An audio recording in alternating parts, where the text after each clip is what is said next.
The New York City Housing Authority under fire and the subject of a lawsuit over the deplorable conditions that residents have to endure. Governor Cuomo is weighing in. He's got an idea on who to blame. He's pointing the finger at Mayor de Blasio and President Trump.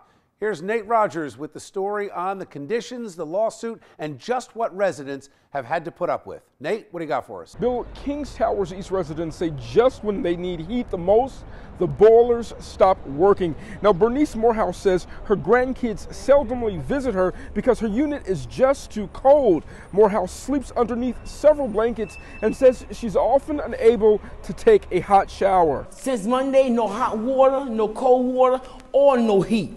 It's ridiculous. More than 3,000 people occupy Kings Towers East Public Housing in Harlem. Residents say the heat and water is always out of order. NYCHA says the boilers failed Tuesday, and by Wednesday, heat was restored. It's been okay only in the living room and in the kitchen, all right? But the bedrooms, especially at night, there's no heat. The city has allocated $213 million to address heating issues at NYCHA's most problematic units.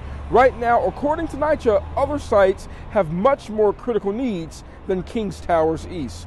And funding to address NYCHA's heating issues is expected to be released in July. In Harlem, I'm Nate Rogers for Chasing News. Thank you, Nate. All right, I want to bring in reporter John Cuomo, who's got a different angle on this. Governor Cuomo actively involved. He has inserted himself into this controversy, and he's trying to score some political points, it seems. John, what do you got? Yeah, Bill, sometimes it takes an election year to get things done. Governor Cuomo visited a public housing development in the Bronx and vowed not to sign the state budget unless it included money specifically set aside to fix the, quote, disgusting, intolerable, and uninhabitable conditions at the New York City Housing Authority, NYCHA. This is not a new problem. Residents have been complaining for years about slow repairs to leaking pipes, broken boilers, out-of-service elevators, rats, roaches, and lead paint. Mayor de Blasio has vowed to fix it, but his chair, Shola Olatoye, has failed to move the needle. Governor Cuomo says it's time the state got more involved. He wants to allocate $500 million to hire an outside contractor to address the backlog of repairs. He apologized to the residents of public housing, blasted the city for not solving the problem, and the feds for cutting back on funding. He quoted scripture at one point and had a few choice words for President Trump. President Trump says he wants to make America great again.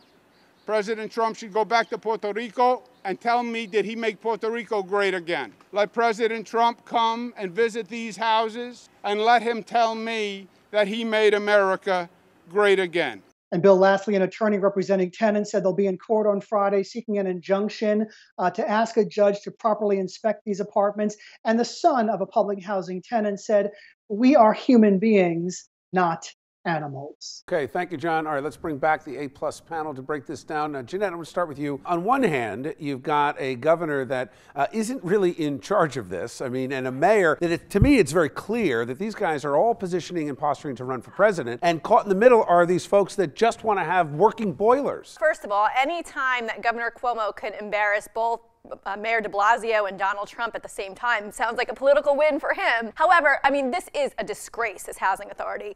Governor Cuomo is right to step in and make Bill de Blasio do his job. However, what I'm concerned about and what I think taxpayers need to worry about is where have the millions of dollars spent on this housing authority over the past decades? Where's it gone? Because it hasn't been upkeeping the public housing. Laura, the conditions certainly seem deplorable, and it's not right. I mean, once you have that agreement, you're going to house somebody. You got to make it clean and livable.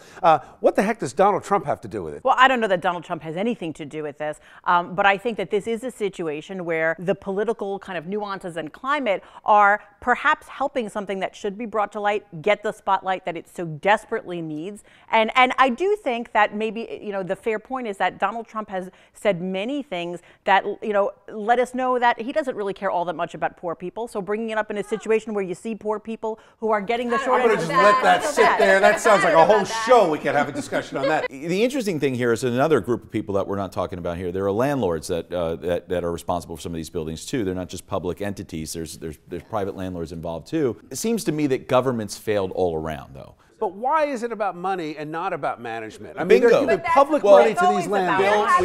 Bill, we dug the hole now, okay? Right. So now we got to figure out. And so the easy thing is, well, let's shovel more money on it. That's not the answer. How do we fix the problem? That's the answer. All right, more to come. Thanks.